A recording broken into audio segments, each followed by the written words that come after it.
요즘 주식, 부동산 왜 이렇게 안 풀리는지 아십니까? 일본 금리 하나 움직였을 뿐인데 엔캐리 자금이 흔들리고 외국인 자금이 빠지면서 환율까지 터지고 있습니다. 이게 남 얘기 같으면 오늘 영상 끝까지 보셔야 합니다. 여러분, 주식 계좌 한 번만 열어보세요. 지금 파란불 켜져 있지 않습니까? 아, 요즘 다 이렇지 뭐 하고 그냥 넘기고 계시진 않나요? 근데요, 이 파란불의 시작이 생각보다 멀리 있지 않습니다. 바로 일본입니다. 올해 일본은행이 금리를 단 0.5% 올렸을 뿐인데 전 세계 금융시장이 흔들렸습니다. 이상하지 않습니까? 미국도 금리 올리고 내리고 한국은행도 계속 움직이는데 왜 유독 일본만 건드리면 시장이 이렇게 요동칠까요? 여러분은 이 이유 한 번이라도 깊게 생각해 보신 적 있습니까? 이유는 단 하나입니다. 일본 돈이 전 세계에 너무 많이 퍼져 있기 때문입니다. 규모가 어느 정도냐면요. 약 500조 원. 이게 어느 정도냐면 한국 증시 전체 시가총액의 2배가 넘는 돈입니다. 이 돈이 지금 움직이기 시작한 겁니다. 작년 7월 일본이 금리를 살짝 올렸을 때 기억나십니까? 코스피 하루 만에 8%, 나스닥도 같이 휘청. 그때 많은 사람들이 말했죠. 아, 이거 한번 흔들린 거겠지. 그런데요, 그게 끝이 아니었습니다. 올해 1월 일본은 또 금리를 올렸습니다. 그리고 지금 12월에 추가 인상 가능성이 소문만으로도 시장을 얼어붙게 만들고 있습니다. 30년 동안 잠자던 일본이 이제 깨어나서 전 세계에 흩어져 있던 돈을 걷어들이기 시작한 겁니다. 자, 여기서 질문 하나 드릴게요. 미국 주식, 한국 부동산, 글로벌 채권에서 자금이 동시에 빠져나가면 어떤 일이 벌어질까요? 출구는 하나인데 사람은 너무 많습니다. 먼저 나가면 살고 늦으면 짓밟힙니다. 지금 이 흐름을 놓치면 당합니다. 그럼 도대체 일본에서 무슨 일이 벌어졌던 걸까요? 1990년대로 돌아가 보겠습니다. 그때 일본은 세계 경제의 중심이었습니다. 도쿄 땅값이 미국 전체 땅값보다 비쌌던 시절입니다. 말이 안 되죠? 근데 진짜였습니다. 일본 기업들이 미국 건물들을 사들였습니다. 록펠러 센터, 콜롬비아 영화사, 돈이 넘쳐났거든요. 그런데 1991년 거품이 터집니다. 부동산 폭락, 주식 반토막, 하루아침에 모든 게 무너졌습니다. 이때부터 일본은 지독한 악몽에 들어갑니다. 경기는 살아나지 않았고 사람들은 돈을 쓰지 않았습니다. 월급은 그대로, 물가도 그대로, 기업은 문을 닫고 사회 전체가 멈췄습니다. 일본 정부는 필사적이었습니다. 금리를 내립니다. 계속 내립니다. 6%, 5%, 3%, 1%. 그래도 안 됩니다. 결국 제로금리, 그리고 2016년엔 마이너스 금리까지 갑니다. 은행에 돈을 맡기면 이자를 안 줍니다. 오히려 수수료를 받습니다. 돈을 쓰게 만들겠다. 이 한 가지 목표였습니다. 이 상태가 무려 30년입니다. 그래서 이 시기를 뭐라고 부르죠? 잃어버린 30년. 그런데요, 이게 전 세계에겐 기회였습니다. 왜냐? 일본에서 돈을 거의 공짜로 빌릴 수 있었거든요. 일본 금리 0%, 미국 금리 5%. 이 차이만으로도 수익이 납니다. 이걸 뭐라고 부르느냐? 엔캐리 트레이드입니다. 전 세계 투자자들이 이 게임에 뛰어들었습니다. 일본 주부들까지도요. 은행에서 돈 빌려 해외 주식 샀습니다. 헤지펀드는 말할 것도 없죠. 미국 주식, 한국 부동산, 글로벌 채권, 심지어 비트코인까지. 이렇게 쌓인 돈이 얼마나 될까요? 보수적으로 잡아도 500조 원. 숨은 돈까지 합치면 5천, 6천조일 수도 있습니다. 그리고 지금 일본 금리 인상이 시작됐습니다. 이 말은 무슨 뜻이냐면요. 이제 이 돈이 다시 일본으로 돌아갈 이유가 생겼다는 겁니다. 그 순간 외국인 자금 이탈, 원화 약세, 주가 변동성 확대, 이게 한꺼번에 옵니다. 여러분, 요즘 월급 체감 감소 느끼고 계시지 않나요? 생활비는 오르는데 통장은 더 가벼워지고 있지 않습니까? 이게 다 자금 흐름의 결과입니다. 마무리 자산 방어 질문. 그럼 이제 가장 중요한 질문입니다. 이 상황에서 우리는 뭘 해야 할까요? 공격적으로 벌 것인가? 아니면 자산 방어에 집중할 것인가?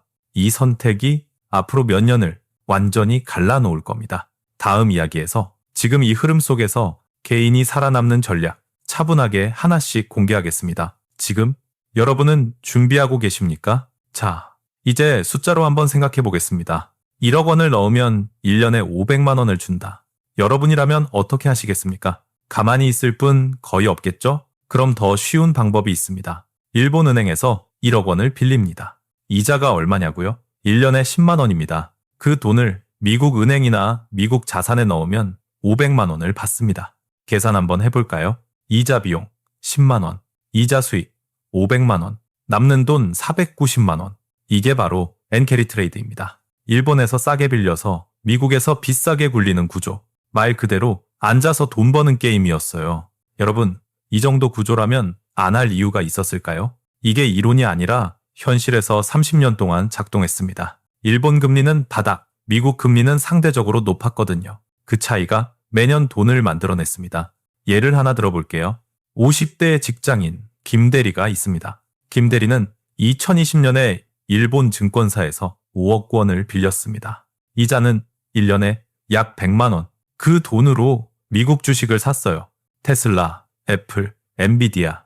1년에 5천만 원을 벌었습니다. 정리하면 이자 비용 100만 원, 투자 수익 5천만 원, 순이익 900만 원. 김대리는 멈췄을까요? 아니요. 2021년에도 2022년에도 계속했습니다. 3년 동안 1억 5천만 원을 벌었습니다. 이런 사람이 전 세계에 얼마나 많았을까요? 수백만 명입니다. 그럼 대형 헤지펀드는 어땠을까요? 미국의 한 헤지펀드는 일본에서 1조 원을 빌렸습니다. 이자는 1년에 약 100억 원. 그 돈으로 미국 국채를 샀습니다. 연 수익 약 500억 원. 100억 내고 500억 번 겁니다.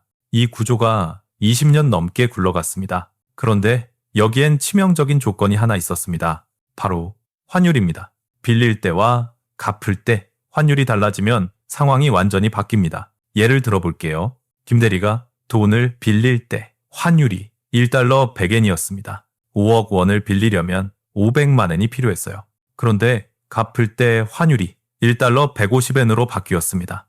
엔화 가치가 떨어진 거죠.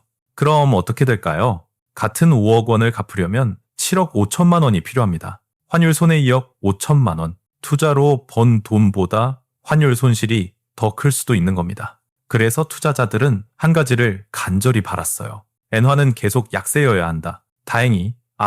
투자자들에겐 다행히도 30년 동안 엔화는 약세였습니다.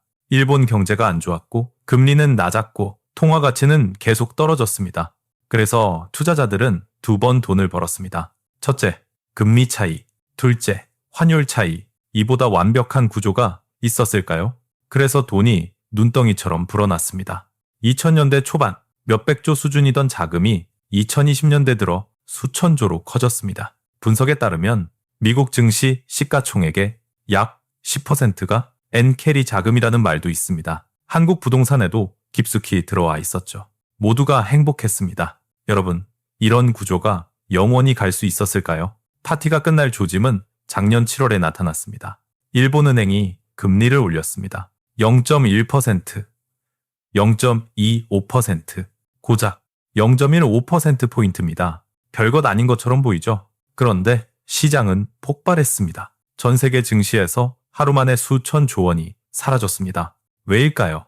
투자자들이 겁을 먹은 겁니다. 일본이 깨어나고 있다. 작년 7월 5일 기억하십니까? 이른바 블랙데이입니다. 그날 아침 한국 투자자들이 계좌를 열어봤습니다.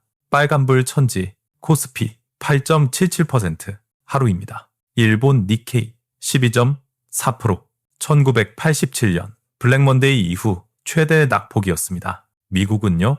나스닥 6% 이상. 도대체 무슨 일이었을까요? 일본은행이 금리를 올렸습니다. 고작 0.25%. 하지만 30년 만에 처음이었습니다. 이건 단순한 금리 인상이 아니라 메시지였습니다. 이제 끝났다. 공짜 돈 파티는 여기까지다. 투자자들은 동시에 같은 생각을 했습니다. 빨리 빠져나가야 한다. 극장에 불이 났습니다. 출구는 하나, 사람은 수천만 명. 그래서 무슨 일이 벌어졌을까요? 미국 주식을 팔고 한국 주식을 팔고 비트코인을 팔았습니다. 닥치는 대로 다 팔았습니다. 달러를 확보해야 했기 때문입니다. 달러를 모아서 엔화로 바꿉니다. 그리고 일본에 빌린 돈을 갚습니다. 이걸 엔캐리 청산이라고 합니다. 그날 얼마나 청산됐을까요? 정확한 숫자는 아무도 모릅니다. 하지만 추정치는 있습니다. 하루에 수십조 원. 그런데 더 무서운 건 이겁니다. 그건 시작에 불과했다는 것. 한국은행 분석에 따르면 전체 엔캐리 자금은 약 3조 4천억 달러. 우리 돈으로 500조 원입니다. 작년 7월에 청산된 비중은 얼마였을까요? 약 6%. 금액으로 약 200억 달러. 그렇다면 질문 하나만 남습니다. 나머지 94%가 움직이면 무슨 일이 벌어질까요? 다음 파트에서 이 질문에 전체 자금 중 고작 6%만 빠져나갔는데도 전 세계가 이렇게 흔들렸습니다. 그럼 질문 하나 드릴게요. 나머지 94%가 움직이면 무슨 일이 벌어질까요? 상상이 잘 안 되시죠? 그 94%는 아직 그대로 있습니다. 미국 주식에, 한국 부동산에, 글로벌 채권과 각국 자산에 깊숙이 박혀 있어요. 이게 한꺼번에 빠져나온다? 시장은 버텨낼 수 있을까요? 그리고 올해 1월 일본은행이 또 움직였습니다. 금리를 0.5%까지 인상했습니다. 30년 만에 0.5%를 넘은 겁니다. 시장은 다시 흔들렸지만 작년 7월만큼은 아니었어요. 왜일까요? 이미 예상하고 있었기 때문입니다.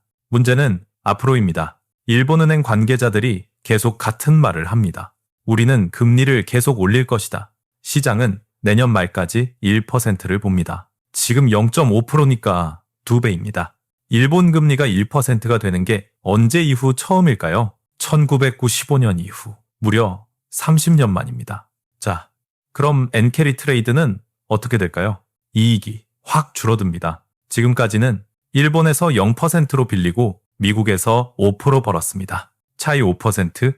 그런데 앞으로는 일본에서 1% 내고 미국에서 4% 받습니다. 미국도 금리 인하 중이니까요. 차이 3%. 게다가 뭐가 있죠? 환율 리스크.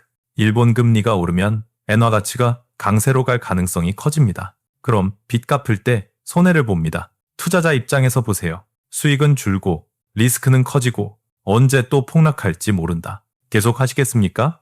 답은 뻔합니다. 빠져나가야죠. 그래서 지금 조용한 청산이 진행되고 있습니다. 빠른 사람들은 이미 나갔습니다. 작년 7월에 나간 사람들입니다. 손해는 봤지만 살았습니다. 아직 안 나간 사람들도 있어요. 지금도 버티고 있습니다. 혹시 일본이 금리를 안 올리지 않을까? 이 희망 하나로요. 하지만 일본은 계속 신호를 보냅니다. 우리는 올릴 것이다. 시간 폭탄의 시계는 째깍째깍 돌고 있습니다. 이제 한국 이야기입니다.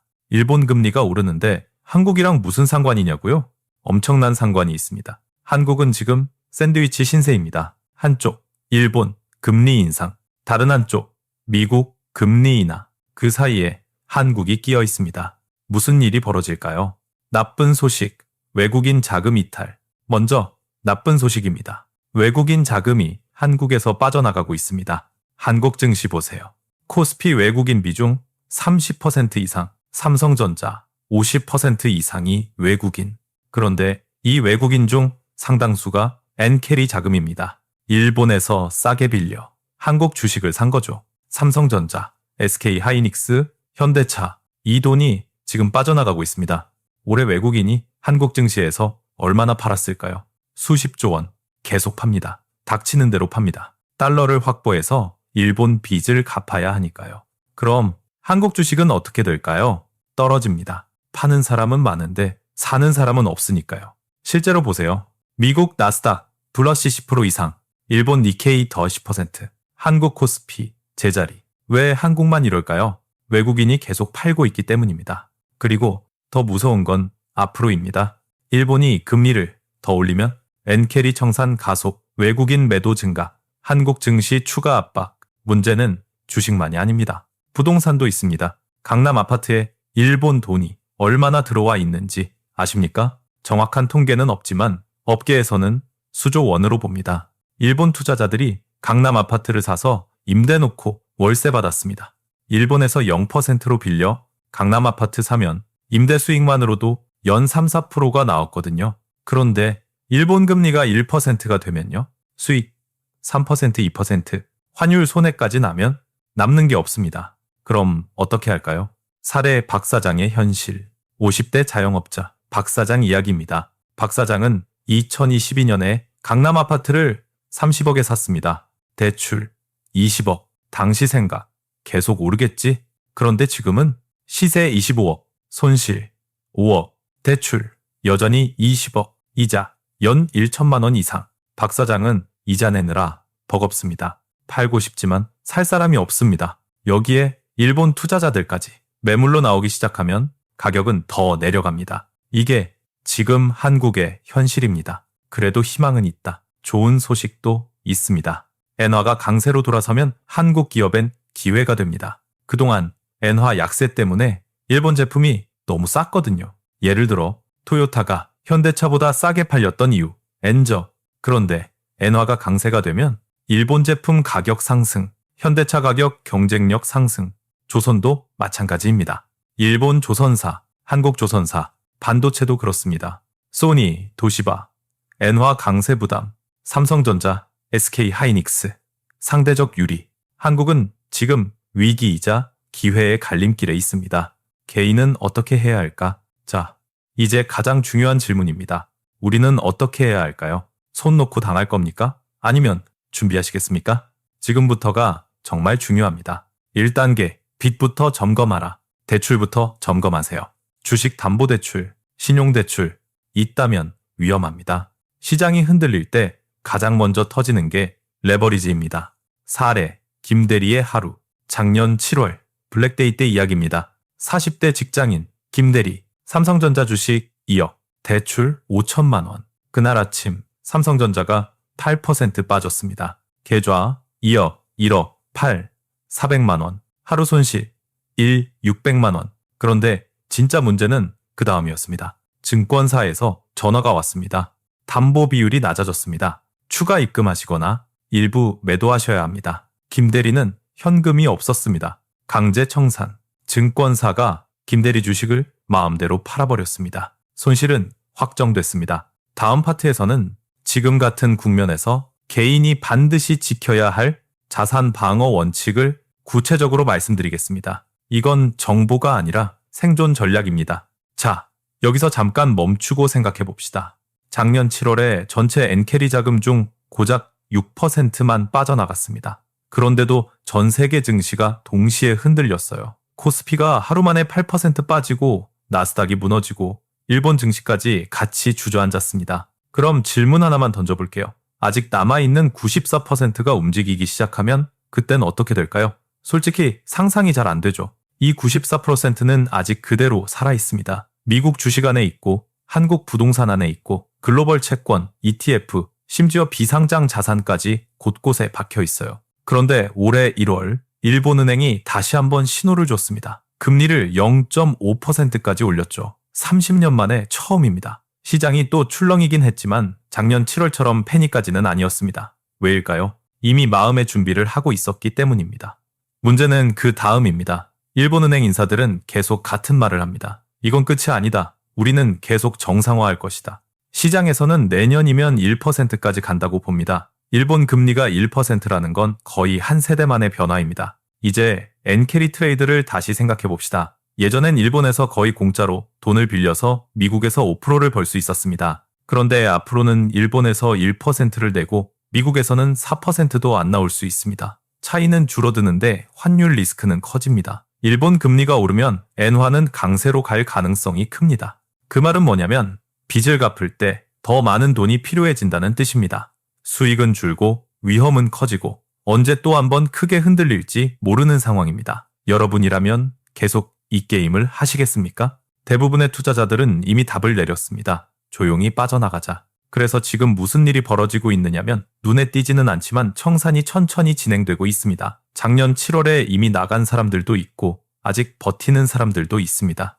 설마 일본이 진짜로 그렇게까지 올리겠어? 이 희망 하나로 말이죠. 하지만 일본은 계속 신호를 보냅니다. 시계는 이미 돌아가고 있습니다. 이제 한국 이야기로 넘어가 봅시다. 많은 분들이 이렇게 묻습니다. 일본 금리 오르는 게 한국이랑 무슨 상관이야?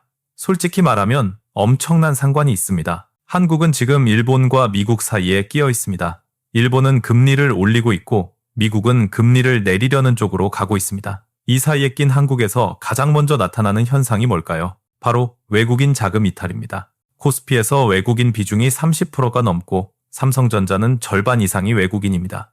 이 외국인 자금 중 상당수가 일본에서 빌린 돈, 즉 엔캐리 자금입니다. 이 돈이 지금 빠져나가고 있습니다. 올해 들어 외국인은 삼성전자, SK 하이닉스, 현대차를 가리지 않고 수십조 원을 팔았습니다. 왜 파느냐고요? 투자 판단의 문제가 아닙니다. 달러를 확보해서 일본의 빚을 갚아야 하기 때문입니다. 그 결과 한국 주식은 어떻게 될까요? 잘 오르기 어렵습니다. 실제로 보세요. 미국 나스닥은 두 자릿수로 올랐고 일본 니케이도 올랐습니다. 그런데 한국만 제자리입니다. 이유는 단순합니다. 외국인이 계속 나가고 있기 때문입니다. 문제는 여기서 끝이 아닙니다. 부동산도 연결돼 있습니다. 강남 아파트에 일본 자금이 얼마나 들어와 있는지 정확한 숫자는 없지만 업계에서는 수조원 단위라고 봅니다. 일본에서 0% 가까운 금리로 돈을 빌려 강남 아파트를 사고 월세를 받으면 그 자체로 수익이었습니다. 그런데 일본 금리가 1%까지 오르고 엔화가 강세로 돌아서면 상황이 달라집니다. 수익은 줄고 환차손까지 생깁니다. 그럼 어떻게 할까요? 팔기 시작합니다. 지금 강남 거래가 얼어붙은 이유 중 하나입니다. 예를 하나 들어볼게요. 50대 자영업자 박 사장은 2022년에 강남 아파트를 30억에 샀습니다. 대출은 20억이었습니다. 그땐 다들 집값이 계속 오를 거라고 믿었습니다. 그런데 지금 시세는 25억입니다. 자산은 5억 줄었는데 대출은 그대로입니다. 이자만 매년 1,000만 원 이상 나갑니다. 버티고 싶어도 쉽지 않습니다. 여기에 일본 자금까지 매도로 나오면 가격은 더 밀릴 수 있습니다. 이게 지금 한국에서 벌어지고 있는 자산 압박, 그리고 곧 생활비 부담으로 이어질 수 있는 구조입니다. 그렇다고 해서 희망이 없는 건 아닙니다. 엔화가 강세로 돌아서면 그동안 엔저 때문에 밀렸던 한국 기업들에게는 기회가 될 수 있습니다. 일본 자동차가 싸게 팔리던 구조가 바뀌면 현대차가 유리해질 수 있고 조선과 반도체도 마찬가지입니다. 단기적으로는 아프지만 중장기적으로는 판이 바뀔 여지가 있습니다. 문제는 개인이 이 과정에서 살아남을 수 있느냐입니다. 그래서 이제 정말 중요한 질문을 하나 드리겠습니다. 지금 이 상황에서 당신은 준비가 되어 있습니까? 먼저 점검해야 할 건 빚입니다. 특히 주식 담보대출이나 신용대출이 있다면 위험합니다. 시장이 흔들릴 때 가장 먼저 터지는 건 레버리지입니다. 작년 7월 삼성전자 주가가 하루 만에 8% 빠졌을 때 대출을 끼고 있던 사람들 중 상당수가 강제 청산을 당했습니다. 그 다음은 현금입니다. 위기 때 현금은 안전자산이 아니라 행동할 수 있는 힘입니다. 현금이 있었던 사람은 샀고 없었던 사람은 지켜보기만 했습니다. 그리고 외국인이 파는 종목을 조심해야 합니다. 달러도 일정 부분 보유할 필요가 있습니다. 마지막으로 일본 시장을 감정적으로 보지 말고 구조적으로 봐야 합니다. 이건 공포를 조장하려는 이야기가 아닙니다. 준비하라는 이야기입니다. 1997년 IMF 때도 신호는 있었습니다. 하지만 대부분의 사람들은 설마라는 말로 넘겼습니다. 지금도 똑같은 질문 앞에 서 있습니다. 설마 일본 금리 인상 하나로 이렇게까지 되겠어? 설마 엔케리 청산이 진짜로 오겠어? 그 설마를 믿고 아무것도 안 하시겠습니까? 아니면 지금부터라도 대비하시겠습니까? 선택은 각자의 몫입니다. 하지만 한 가지는 분명합니다. 위기는 준비하지 않은 사람에게는 재앙이지만 준비한 사람에게는 기회가 됩니다.